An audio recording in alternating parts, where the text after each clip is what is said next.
Good evening, and you're very welcome back to another episode of the League of Iron Women's show here on FinalWhistle.ie with me, Breifne, Earley. I think it's episode 5 of season 4, if I'm not wrong, Aaron. I think you're right. Yeah. I think I'm right. We have an action-packed show for you today. Of course, we're looking back at the action in the All-Ireland Cup over the weekend. 8 great games to be chatted about there. We'll talk about that later in the show. We're also going to be hearing directly from the DLR camp after at their start to the season. We'll be joined by Eve Kedi in just a few moments when we chat to her about all things happening in Belfield at the moment. Aaron, your highlight of the weekend? Did you get to any of the games or get to? I didn't get to any. I was working last weekend, so I was watching from afar. I think probably the highlight is probably the bonkersness of Glentoran and Athlone was probably the highlight for me.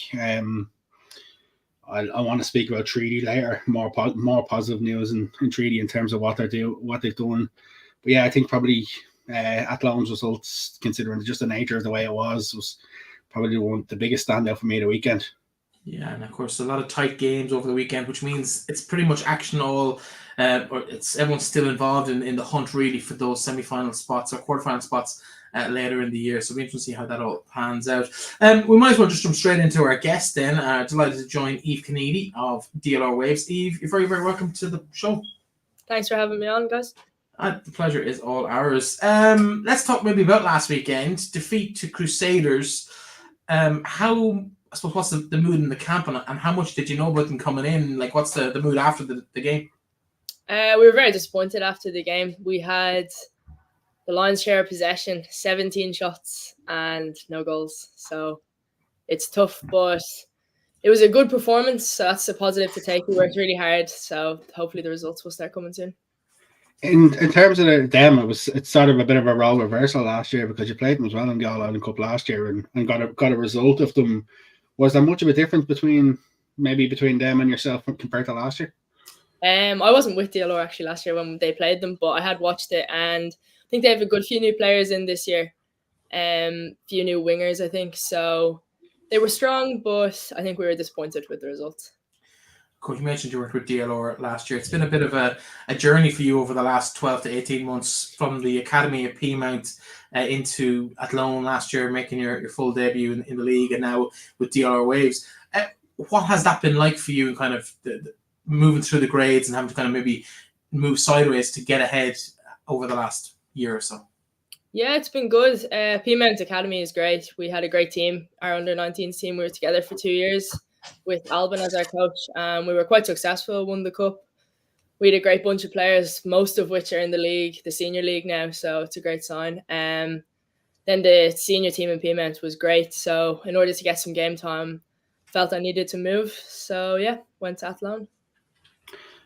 A lot of that Peamount underage team, like there's quite a few of them actually DLR Waves now at the minute. You've got the likes of Michelle Doonan is there. But like what's that like for a young player when you're getting to that stage? Because we see an awful lot of players in this league will sort of stay at clubs because their friends are there or they're comfortable. Like when you talk about going to get game time, what's that sort of decision like? Well, you need to kind of have a think about it and see like what do you actually want. And for me, it was I wanted to be playing. Like I play football because I love the game and I love playing it. So I didn't think I would be playing much at Peamount. So I thought the best thing for me was to move, even though lots of my friends are still at Peamount. But it was the right thing for me, I think, at the time. Happy enough with how it's all worked out for you, given the fact that you've been involved in every game so far for DLR this season? Yeah, it's been great. And Laura's been a great manager. It's been a lovely group to come into, also welcoming and a real hardworking young group. So it's been really good. What's that like though, Eve? Because I sort of mentioned it a little bit before we come on here about the fact that the last number of transfer windows, DLR Waves have been good. They've always been rebuilding a new team. Whereas this window, the only players who went out were players who we knew were leaving from who just didn't get out last summer. What's that sort of been like? Because it's more of a lot of the players know each other this year compared to, you look and see having to rebuild constantly. Yeah, it was great for us. We kept really everyone we knew. 2 of the girls wanted to leave last season, so they left in the transfer window. But we kept the core group and we added a few new players as well, so that was great. And it's just good for a bit of consistency because if you want to start getting some good results, getting consistency with your results, it's nice to have a solid group and a core group to stay there, you know.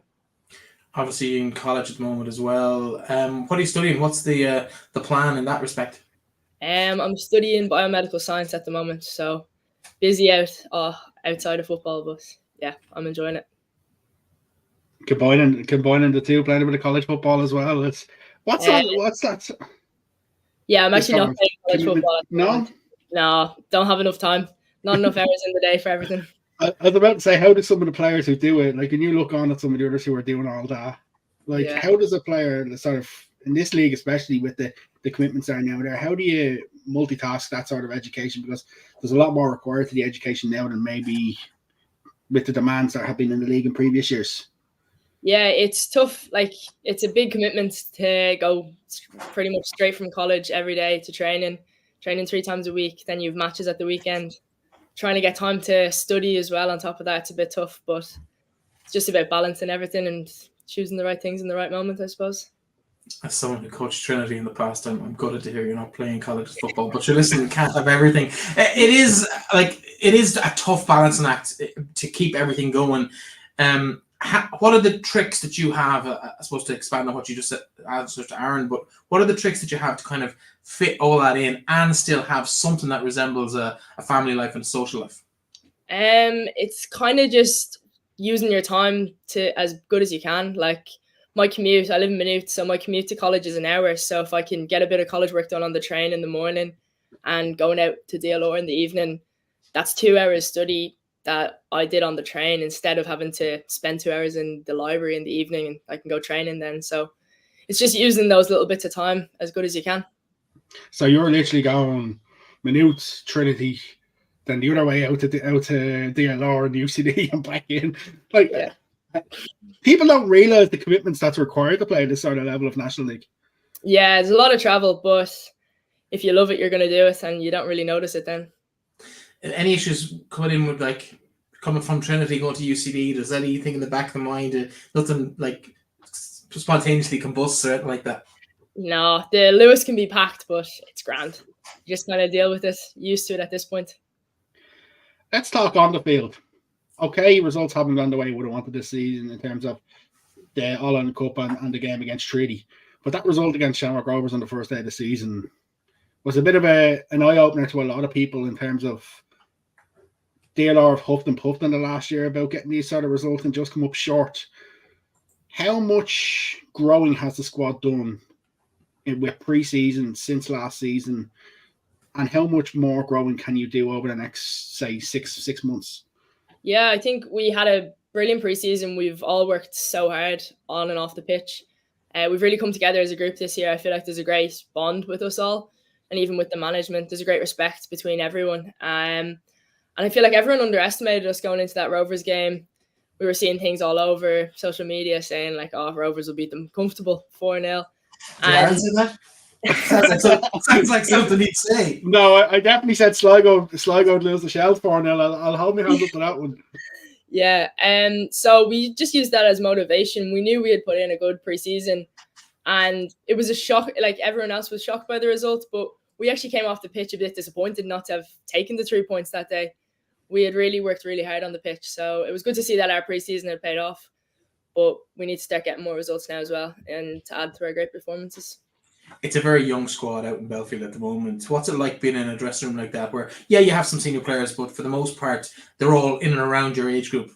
Yeah, it's great. We're all very hungry. Like, we're quite inexperienced. We gained a lot of experience last year, some tough lessons as well, but we're really hungry this year to do better, to add, not just to have great performances, but to have points to go with that as well.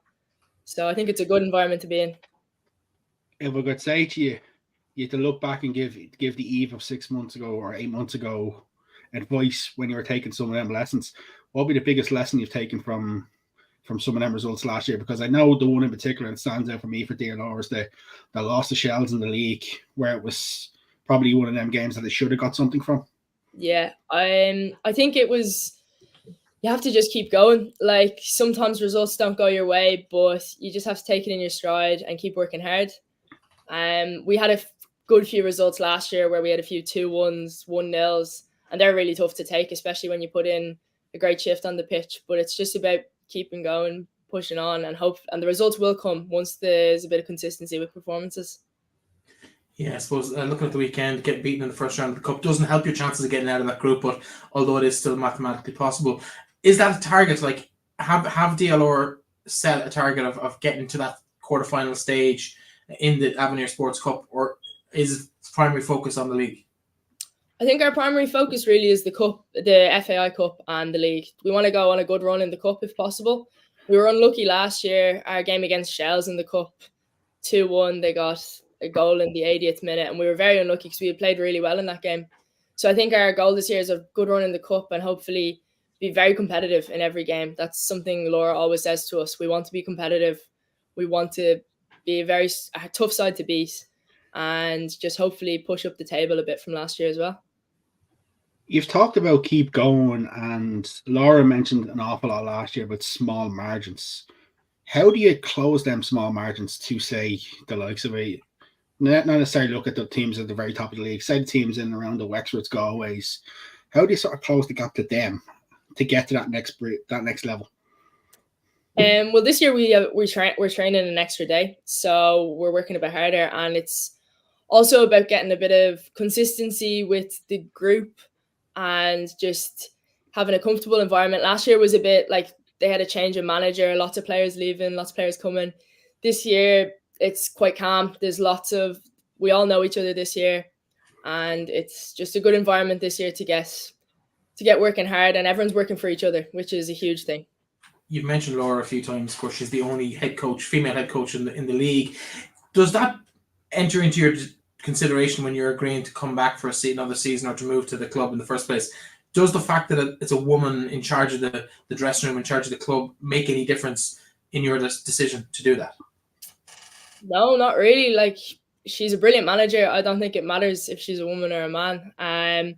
We all have huge respect for her. She puts in so much work for all of us, on and off the pitch. The analysis she does, gets up to training so early, the sessions she plans, it doesn't go unnoticed by us all. We all appreciate it so much. So it's a real pull factor to stay at the club.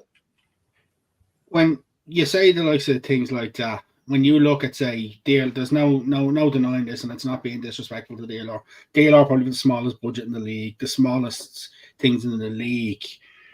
When you see a club like that, and you know does that tell you players are there because they want to play football, or what does that tell you? Because there's not the financial rewards that some clubs can offer players. So what does that tell you about DLR? I think it tells you that we're all there to play football. We love the game. Everyone in the dressing room loves the game, and we all want to do well. We're not happy just sitting near the bottom of the table. We want to push on. We want to be a very competitive team. And yeah, I think it tells you a lot about the characters in the dressing room, that we're not too concerned with the financial side. We all want to play football and do as well as we can. And yeah, that's kind of it. In terms of, I suppose, the future, you've no game this weekend. You're not back on the pitch, I think, until the 13th of April, trip to Cork. That's a winnable game by anybody's standards. Cork, bottom of the table at the moment.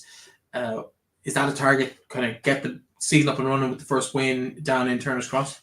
Yeah, definitely. We're definitely approaching that game with high hopes. They did get a great result at the weekend, 2-2 with Wexford, so they've added a lot to their squad as well. Good few players like O'Mahony from Rovers played against her in underage, great player. So it's not going to be an easy game. They're obviously probably looking at it saying they're going to get 3 points as well, but we just have to show more fight, more determination, and hopefully we can pick up our first win. 3 weeks off though, it's quite a gap. As a player, you're getting a bit of a gap from college at the minute. I'm sure you're probably loads of assessments. How do you sort of use that time? Because it's very early in the season to have such a long gap between games. Yeah, we're just looking at it as 3 weeks to prepare for Cork. Like, it's a huge game for us. It's a chance to pick up 3 points. So it's more time for us to plan, make a game plan, and just train as hard as we can and hopefully prepare really well for the game. Yeah, we've spoken on the show a good bit about kind of the professionalism of the league, and the consistency probably more so is the right word of the league. And we've seen this year that your games have been moved in the Avenir Sports Cup to home farm. I know it's happened once or twice last year as well. Is that something that affects the squad when you're kind of in a new environment or unsettled, rather than maybe being in the same home ground week in, week out? Yeah, well, we love the ball. It's a great facility. It's a great pitch. But home farm isn't bad either. It's a lovely pitch, and the facilities there, they're as good as League of Ireland. So we're lucky to have that alternative. It's something that probably would affect us a little bit, but not much. I have to ask, Breifne, you're probably not going to like me. We've had conversations about this. The DLR Wave social media account, the trending and the stuff that we've seen. As a player, when you look at all that sort of stuff, what do you make of it? I have to ask. I don't know. Don't forget, they're going to be. They have the capability of talking about her every Saturday, so she's not going to piss them off. No, like a lot of work goes into it, so it's not really going to say much. A very diplomatic answer. I like it. I don't necessarily have a huge problem with it now. Aaron has a bugbear about it, but I think it's different. But it's not how I would do it. But each to their own. To their own. In terms of the season ahead, like everybody has a different measure of success. You've talked about a cup run, challenging in every game in the league. Is there a number on that league table that you would be happy with, and a number that maybe you mightn't be happy with come the end of the season? We want to finish higher than we did last season. That's 100% our goal. Not too sure if we know exactly where we want to finish. See where the season takes us, but once we're competitive in every game, picking up points will come with that. So higher than 8th, which where we finished last year. We want to push on. Is it the position or the points total that you'd be more interested in, though? Probably the points and performances, to be honest. Like if you're just scraping points, it's obviously good, but we want to be putting in performances that people enjoy watching our football, but also that's enjoyable to play as a team as well, and that we're competitive in every game. In terms of the fact that it's a 20-game season again this year instead of it was 27 2 seasons ago prior to the World Cup, and we know about the long gap last year. As a player, do you prefer having more games or a tight, compact season where you only play each team twice? Personally, I prefer more games. Just it's better to play everyone a bit more. You get if someone beats you, you can get a chance at revenge and stuff like that. But yeah, I suppose they have to allow for the All-Ireland Cup as well. So probably why it's a bit shorter. You played in that, albeit for Athlone last year. Your thoughts on that competition, getting to play teams from outside the jurisdiction? Yeah, it's good. It's good to play different teams. It's a great standard up there as well. Like they're very physical teams, and the footballing standard is great. So it's great to have a few different teams, and it's another competition for teams to aim to succeed in. I think when we first seen the cup last year, I think we were all a little bit, well, I wasn't in particular, a little bit skeptical as to how teams would approach it. But when you sort of take that approach of playing something new, when you see teams like that coming down, or you see Cliftonville maybe getting to the final last year, if they were to come along in a couple of years and say potentially there's a potential on All Ireland League, would that be something that would interest players, do you reckon? I think certain players, yes, but it kind of depends on what club you're at. Like, I don't think Cork would be a big fan of travelling up north every second weekend. If I was a Cork player, I definitely wouldn't be looking forward to that. So it has its pros and cons. Like, obviously, it'd be great to have more teams in the league, but maybe more teams from Ireland as well. Like the likes of Dundalk, they have good underage setups, and the likes of Waterford, maybe. I think Cork had to do it twice last year, didn't they? The last round of the games, and then the semi-finals, they had to go up to Belfast. Yeah. It's mad, though. We think this is a big country. Like, there are places in Australia where the nearest team, never mind levels, the nearest actual team is a 2-hour journey, 3-hour journey. So sure, it was a 5-hour flight for me from Brisbane to Perth. Yeah. But I'm talking about like at local, what we would consider GAA level, like your nearest team, where we have one 4 or 5 minutes down the road, almost across the entire country. Like, you could be talking 2 or 3 hours just to play any game of any kind. But anyway, that's neither here nor there. I do appreciate people are busy, and it is a huge journey from Cork to Belfast by Irish standards. In terms, Eve, sorry, nearly calling Maeve there, apologies. In terms of I suppose, that whole thing in terms of the Avenir Sports Cup, like, what's your biggest learning from that game last weekend that you wouldn't have seen? You mentioned the physicality, but in terms of anything else that comes through in that experience of playing against a team from the north? I think our biggest learning was we need to be more clinical. Just from our personal game, we had so many shots, and against the likes of maybe some tougher opposition, the likes of Shells, Peamount, you're not going to get that many chances. So if we want to start picking up points, we need to be putting chances away. So that was, I think, our learning we took from it. We were very happy with how we played.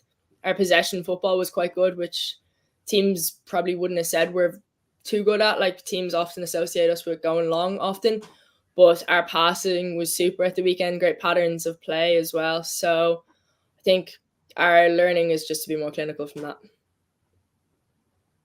Interesting, because a lot of you're right in what you're saying there, because look, you look at last year, a lot of people have said, DLR will just push it along. Does that maybe change in style? Is that because of potentially players getting more comfortable or getting more used to the level they're playing at? Yeah, I think it's just gaining confidence. Like, as you said, we're a young enough squad, but it's just, we're good enough footballers. We see it in training all the time, and it's just about showing that in matches and being comfortable on the ball, comfortable to pass instead of going long, that kind of way. Yeah. We do have some messages in from some viewers. Michael Menza says you're a hard worker, so we'll take that to be accurate. There's also a couple of others in there as well, but they're we won't put them on air for a few reasons. But in terms of we don't want to start World War II, but yeah, it's World War III even. Just having you on the show, it's great to kind of see the younger girls coming through, because when we started this a couple of years back, we get great conversations with the girls in their mid-20s and maybe late 20s, early 30s. They would chat away because they knew the thing. We'd struggle to get girls still at your stage, maybe a year or two out of school, to really engage properly. And I'm very impressed with just the quality of the conversation. And it seems to be something that we're seeing a lot more of in the league, as the girls are more used to it from maybe National League academies through. Do you find that yourself in terms of the players coming through? They don't really need much extra confidence based on where they're coming from. Yeah, there's loads of confident young players coming up. Even for us at the weekend, we had Athlone make her debut. Such a confident young player, going at players, not a bother to her. She potentially was man of the match at the weekend, unlucky not to score. So they don't lack confidence on or off the pitch, which is great to see, and it's something we need in Irish football, I think. Athlone Meehan, of course. Is who you're talking about there. Well, listen, Aaron, that's it for me. If you have any more you want to... No, I'm good. Much appreciated for your time, Eve. It's something that we've been trying to get DLR for a while, and it was gotten to the stage that we were having conversations last week, and fair play to Laura for helping us out as well and getting you to come on with us. We'll leave the final word, though, to one of our viewers, and again, it's Michael has asked another question. What's the difference between academy level and senior level? I'd say it's the physicality, to be honest, and just knowing the tricks of the game almost. Like, academy, the football standard is pretty similar in the 19s league to the senior. It's just the physicality and knowing how to manage games and stuff. Excellent. Well, listen, you're well able to manage games along with your teammates over there in the UCD Bowl. But listen, we'd love chatting to you, and hopefully we'll have you back on the show, and best of luck for the rest of the season. Cheers. Thanks, guys. Thanks for having me. I'm very impressed with the level of responses and insight into the game in the dressing room there, Aaron. I'm not surprised. I'm not surprised, and that's been honest with you.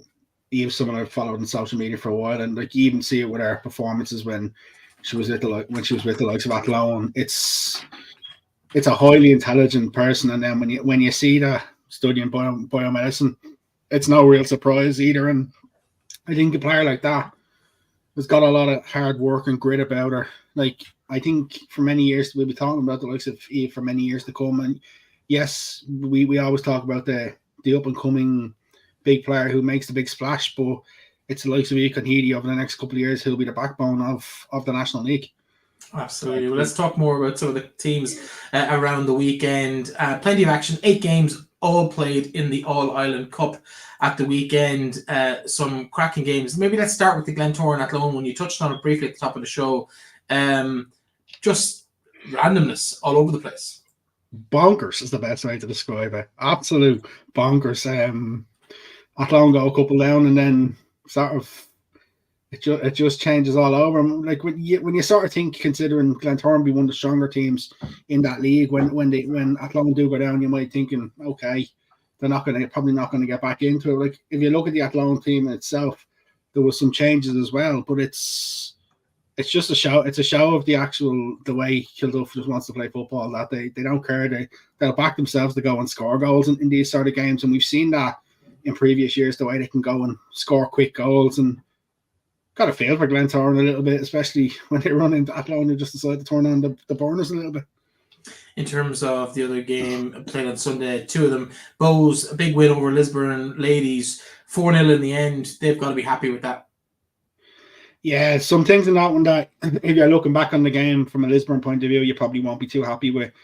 The Katie Lovely first goal, she has it as easy as she wants when the ball comes back out to her, just on the penalty spot. And the second goal, Savannah Kane, first senior goal for Bows, but defending was very, very, very bad to gift her the ball inside their own box, and she just rifled into the net.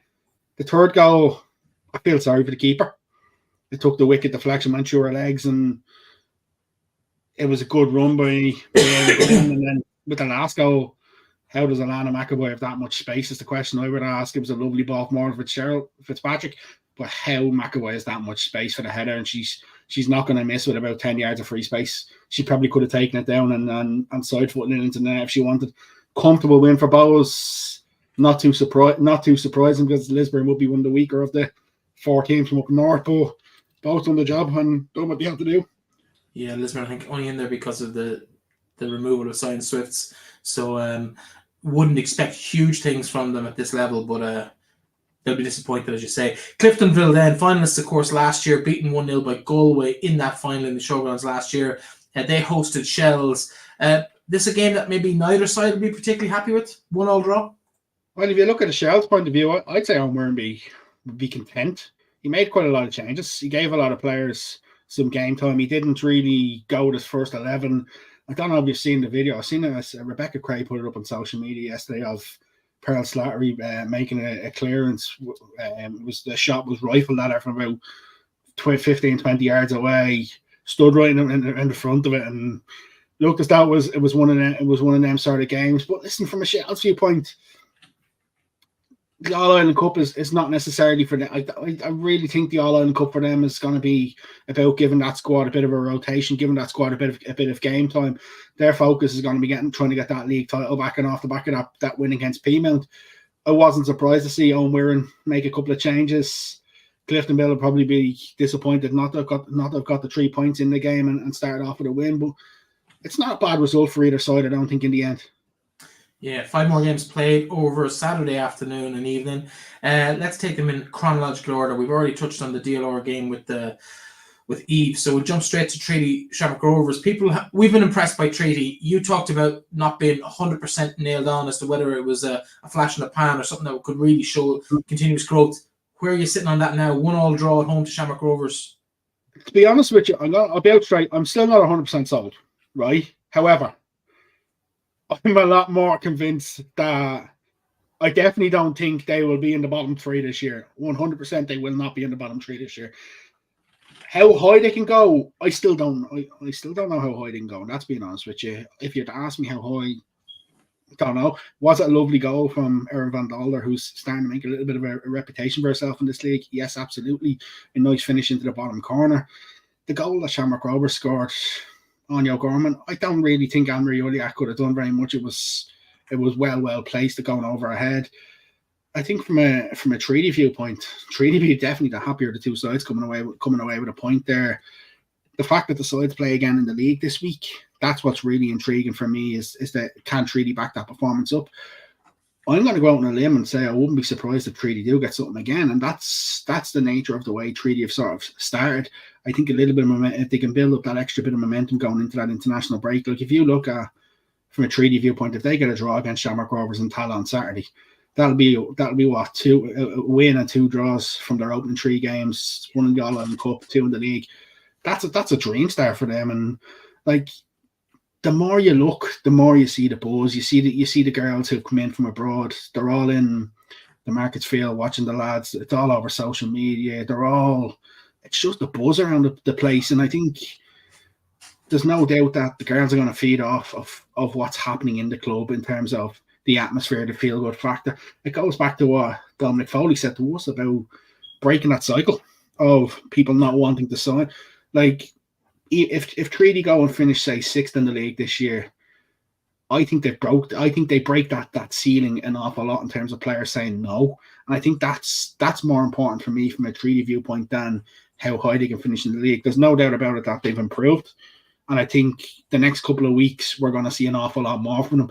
The only one thing I'd say is I'm a little bit disappointed it's an international break after this weekend, because I'd like to see them get on a run of playing 4 or 5 games in a row and really see how much they can push the teams. But like, it just goes to show the draw against Wexford last year, although they should never have gotten that draw. They should never have drawn Wexford last year when they drew 2-2 in Marketsfield. They should have beaten Wexford when they conceded late. But it just shows results like that aren't just a flash in the pan. Although they've quite a lot of players that have moved in from different leagues and stuff like that. But a lot of these players that they've brought in are definitely working. I don't know what your viewpoint is on the Treaty after watching them again against Shamrock Rovers. I'd be interested to hear what you have to say on it. I didn't see the game myself at the weekend, so I can't really comment on this weekend. But I was sold from day one. I think they're a different outfit this year than they have been. I think they made strides last season, but I think they've pushed on again. And maybe it's the fact that Dominic Foley is full-time within the club. Maybe it's the fact that there's 2 very, very capable females at the helm of the club in the shape of the CEO, Kieran McCormack, but also the COO, Mary Curtin, 2 established international players in their own right.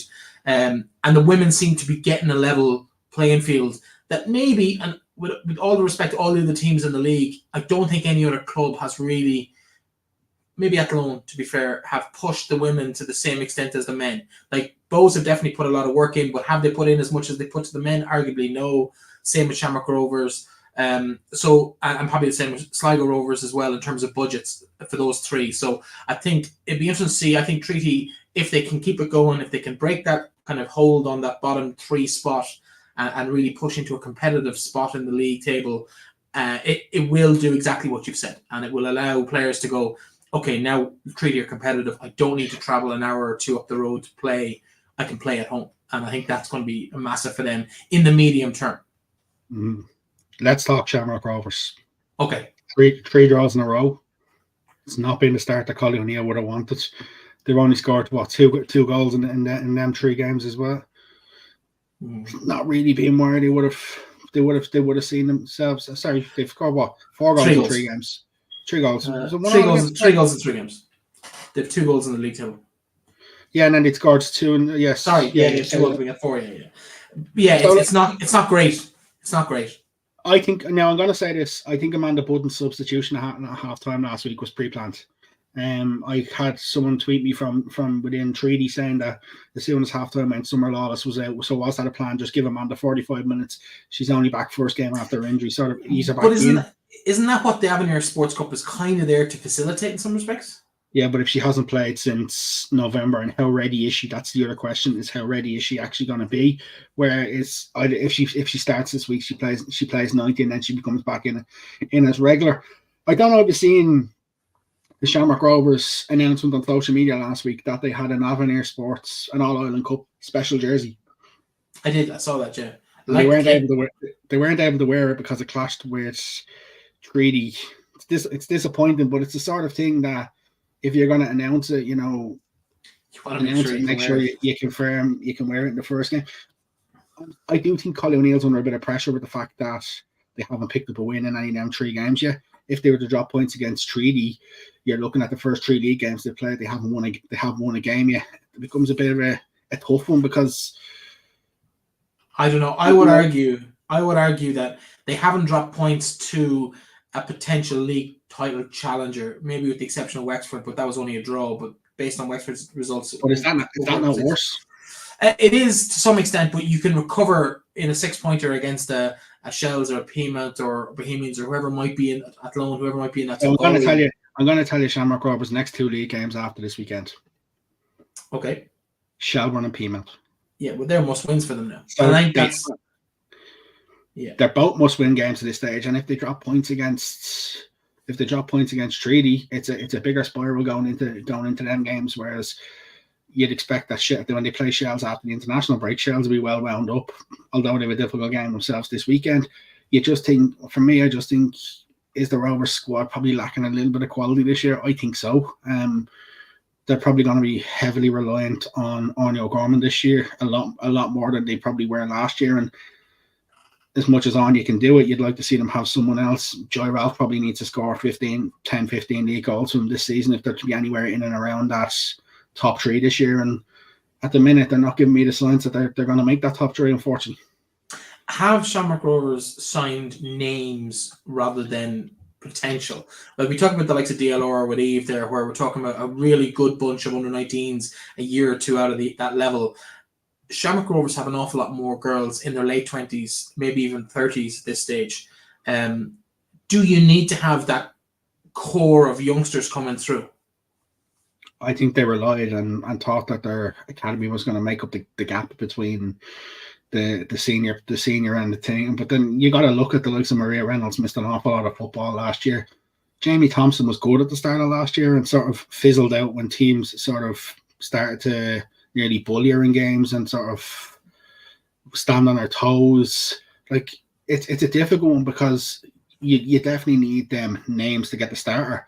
But then when several of the players who you brought in last season, when you lose 7 or 8 of them this year, again, it's sort of a bit of a concern in that situation. And like Collie sort of deflected it to say that they were a bit heavy in certain positions, that they needed to reduce the player load. But the question I would have is, have they reduced it too much? Like for me, the big loss is Jess Clarke and going back to Shells. Massive personality, massive presence in that team, and that'd be the sort of player. Whereas you're looking at and saying is, okay, why does she want to go back to Shells so quickly? And especially after one season, I just think from a Rovers viewpoint, they're going to struggle a bit this year in that sort of thing. And if they pick up a couple of injuries in certain positions, then it becomes massive trouble for them. Yeah, it's a worrying time, but I think Colin Neal is a good enough coach to get it out of a group of players, and I think I wouldn't be throwing the toys out with the bathwater just yet. I think it's very early days. They haven't lost vital points, in my opinion, but I think it will be interesting to see how that progresses over the course of the next 6 rounds of games, as you mentioned. They do need to take at least 4 points from those 2 games against Peas and Shells, in my opinion, for them to have a chance of the title. For me, realistically, 7 out of 9 from the next 3 games is a must. Yeah, I'd agree with that.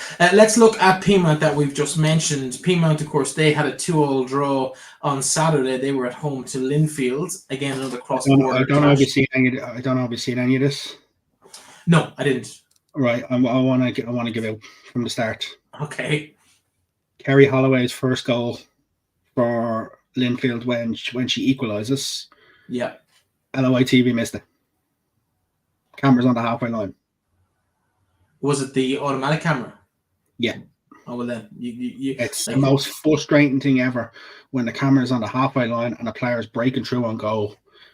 It's the most frustrating thing ever. From a Peamount viewpoint, listen, it was a nice goal to open from Ellen Dolan. Sort of turned on a bit of a swivel and fired low into the bottom corner. And then second goal, I can't really tell you about the Holloway goal because I haven't actually seen it, apart from seeing her racing through on goal. And then the penalty is probably a bit of a soft penalty for Lauren O'Callaghan to give away. Holloway puts it away again, and then Peamount just fight until the end, get a delivery into the box, and Louise Masterson, probably the one person you wouldn't have expected to score a header. Scores a header, and you know, it gets them out of trouble. I do have concerns for Peamount that their squad is very light. I said last week they had several players named on the bench who weren't even talked out, and that'd be my biggest concern from a Peamount viewpoint, is that apart from goalkeeper, I think they're very light in terms of replacements.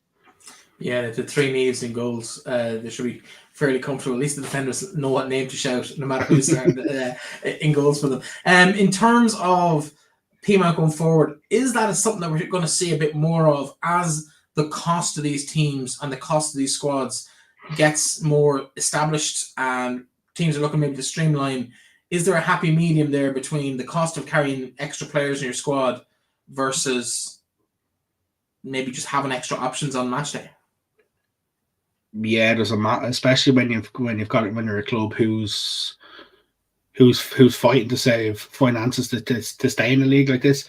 Absolutely. And then when you look at the polar opposite of someone like a Galway this year, where Phil Trill said to me at the start of the year he's been able to bring in additional staff members because of the facts of there's additional finances there.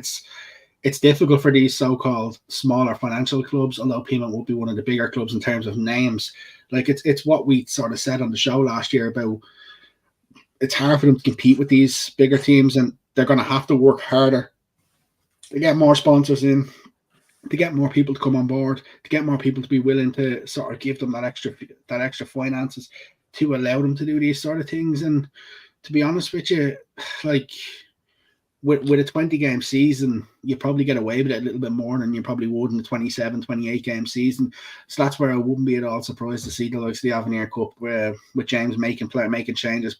He played some of the 19s. I wouldn't be surprised to see that happen for the remainder of the competition. And it's not Peamount saying they're being disrespectful to the Avenir Cup. It's Peamount just having that light squad and having to prioritise certain competitions over another. Exactly. Cork City 2, Wexford 2. Is this green shoots from Cork or just disappointing from Wexford? Bit of both. The one thing I will say from this game is I don't think the goalkeepers will really want to see the game back. The first goal from Lolly Collins, a tap in from close range. Keeper goes to sort of flap at the ball and doesn't get a good contact on it. Literally goes through her hands and falls to Lolly Collins on the back post. She taps it in. Second goal, I think it was probably spilled a bit too easy by Maeve Williams making her first appearance of the season. And then the third goal, Ciara Rossler scores a cross with her left foot from the left flank, goes over the keeper's head. And then the last goal, it's probably poor again. I think it's a game of a lot of errors. But the one thing I will say from a Cork viewpoint is Cork have definitely showed a better performance. There were some more signings come in during the week. I'm not even going to try and pronounce some of the names because Dorothea Grulich, I think is probably one of them. she was very good. She was very good for them. Got on the score sheet as well. And like you just look at from a Cork viewpoint, the one thing about Cork is, yes, they've got some good players, but they've struggled to put the ball in the net for a long time. She looks like somebody who could probably put that ball in the net to where they go to a game against Shelbourne or they go to a game against Peamount where they're on the back foot for 90 minutes, where if they're set up right and they're struggling to create chances if they get one chance, she seems like the sort of player who could potentially put it away from.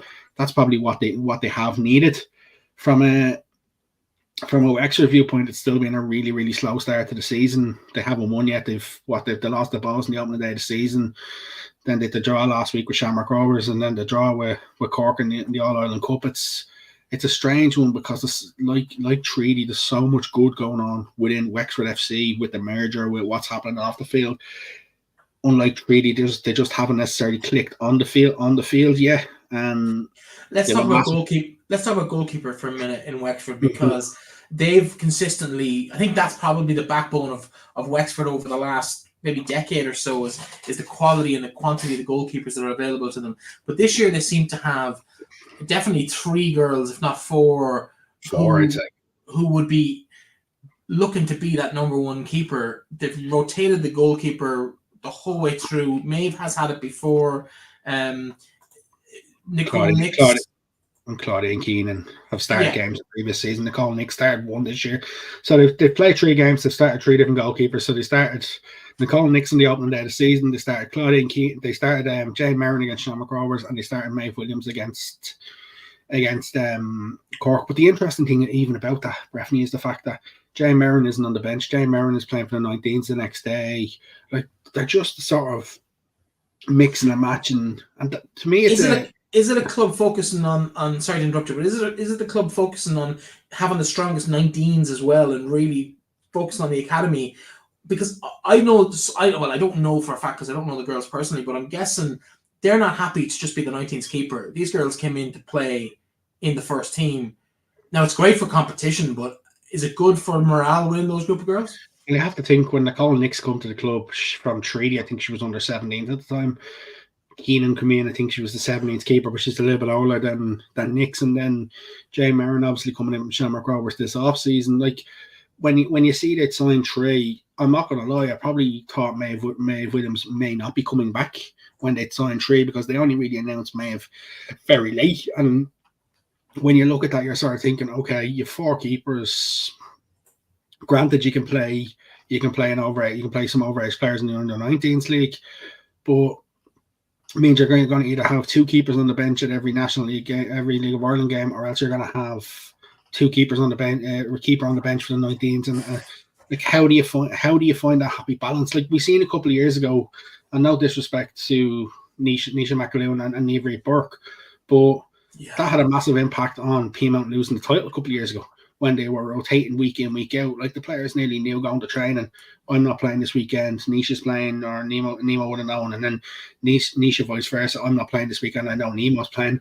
And like that sort of thing cost Peamount the title. And like you can't have that at elite sport. If you want to be winning leagues, you know, you nearly need to have your number one and have your number two. I understand the whole idea of wanting multiples, but how long can you keep four goalkeepers happy for? Not very long. The irony of our conversations about the international goalkeeping position being the polar opposite of this, almost the polar opposite is. You do need to give them to blood them, but I think 4 is a bit ridiculous.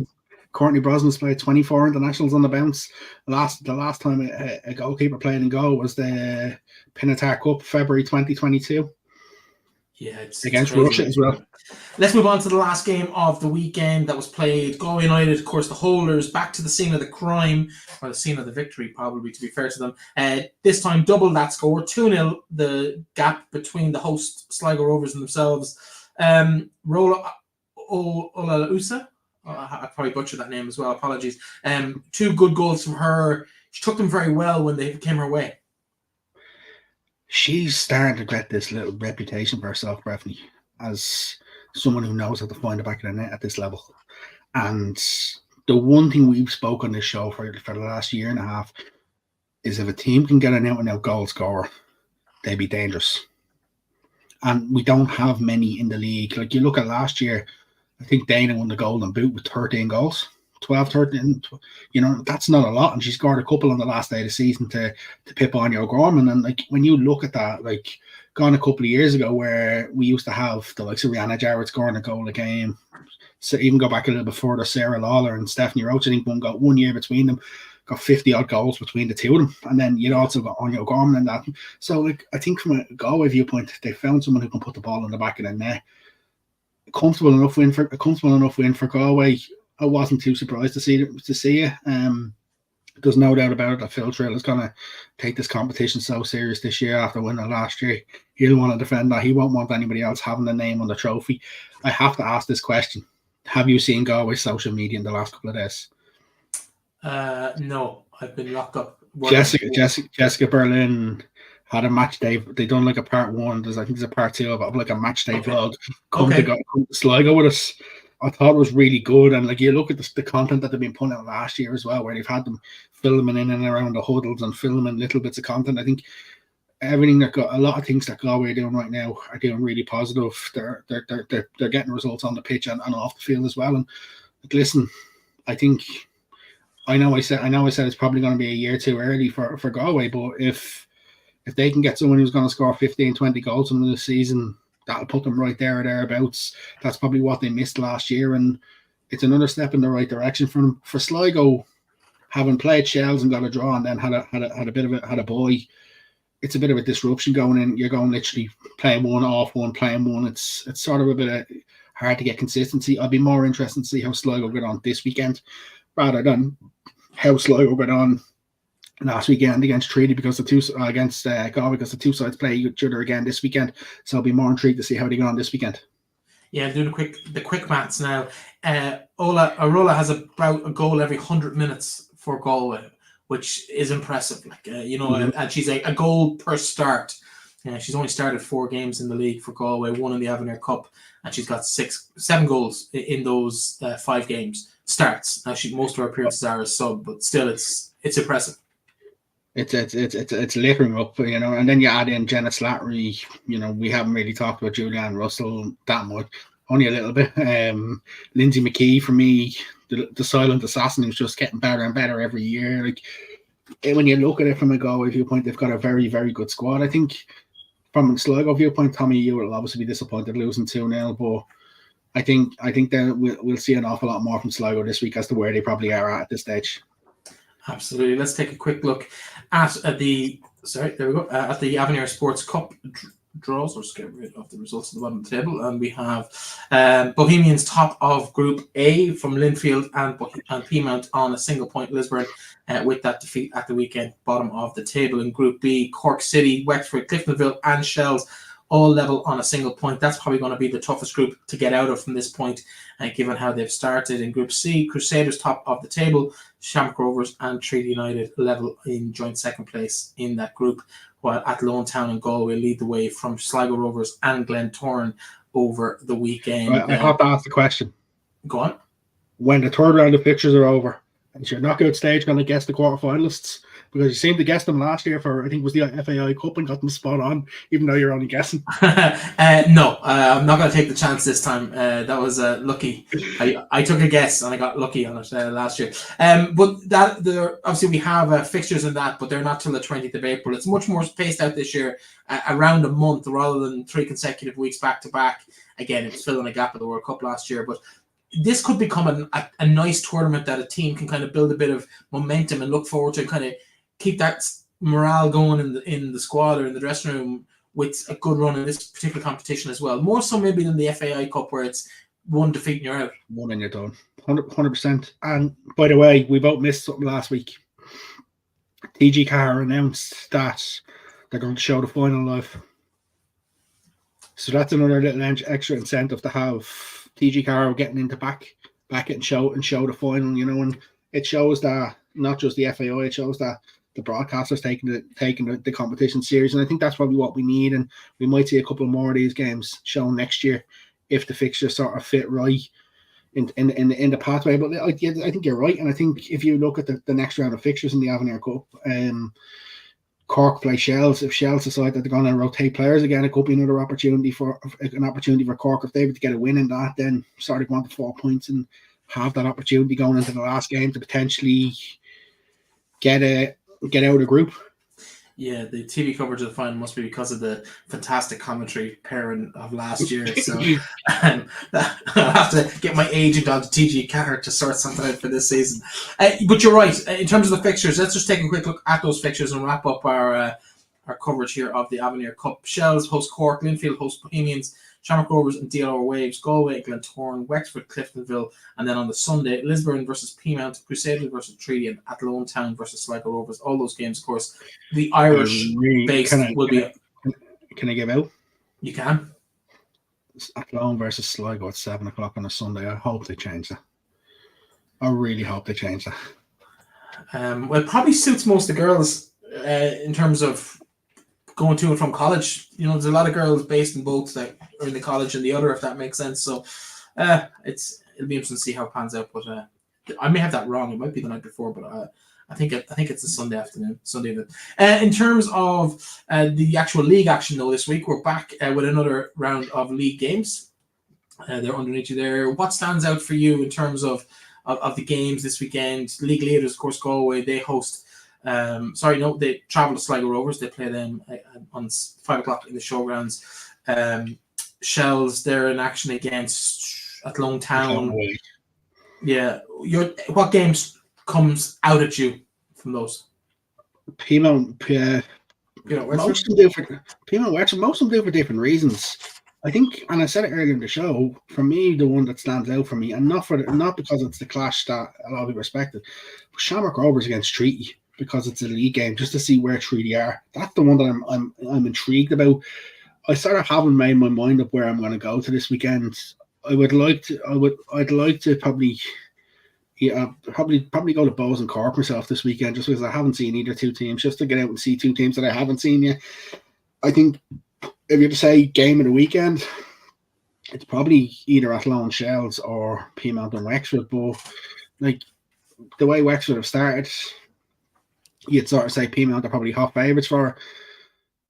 Like, it's a difficult one to sort of call. They haven't had the greatest of luck or greatest of results in PRL Park in recent years. Yes, they got a draw 2 years ago, but they've sort of struggled to get league wins there. And I think Athlone Sligo, a lot of focus will be on that based off the fact that Athlone Shells, a lot of focus will be on that for the fact that Kilduff, it's against his former club, the repeat the cup final, considering he played for Shells, and it's a repeat of the cup final as well. I think that's probably the one that stands out for me. But all the games have a lot to play for different reasons, and I think for teams, especially with an international break coming up as well, it's, you know, can you get a win going into that little bit of a mini break?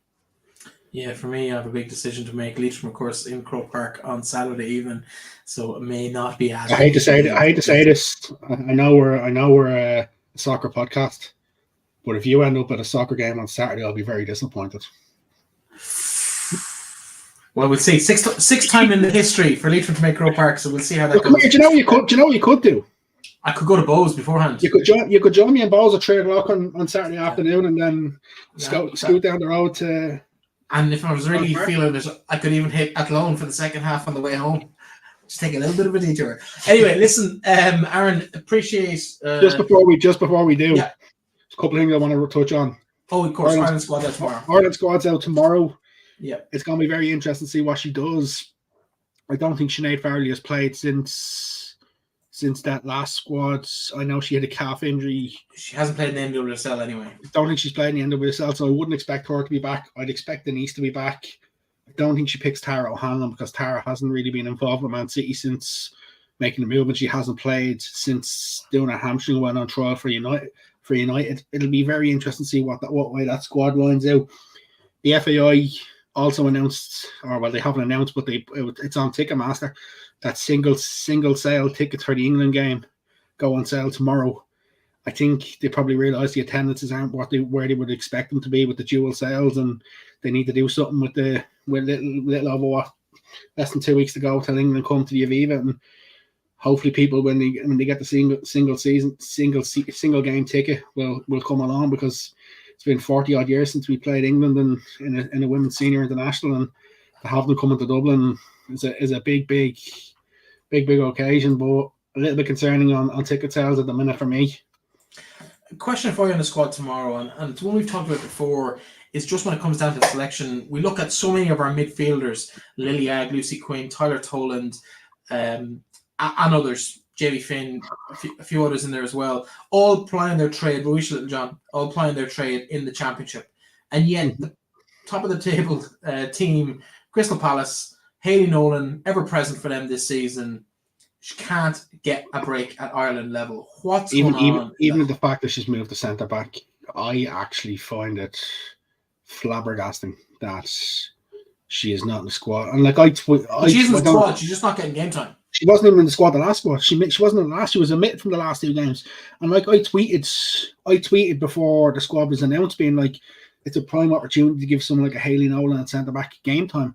Like, listen, I get on so well with Jessie Stapleton. Jessie's father, I love Noel, but like even to see Jessie playing midfield was a bit of a surprise to me in the last two games, considering she played her trade at centre back for club for the last number of years. Like, was it just a case that Tyler and Denise weren't available and she thought that was her best option? Potentially.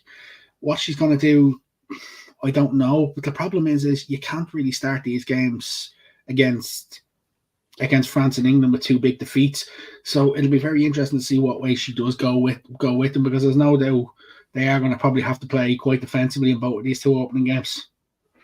It flabbergasts me though, because Hayley Nolan has been the most consistent performer at that level in England for a couple of seasons now. It's not last year she played every minute for London City Lionesses. She's every minute for Palace this season as well. And when you compare that to players who are actually getting in and getting game time with Ireland, she has multiples of their time on the pitch, you know. Mm-hmm. And I can't understand why she hasn't at least been given a try. Like, it's one thing saying, "Oh, she's not in the squad because she didn't perform X, Y, or Z." She hasn't even really been given a shout.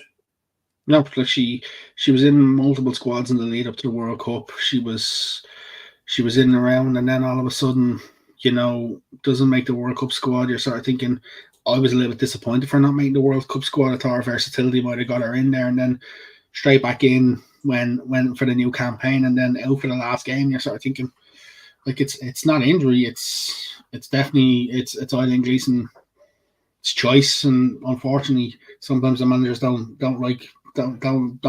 particularly like certain players in positions, but when your players who have barely played minutes coming into the squad, it must be it must be so disheartening for someone like a Hayley Nolan.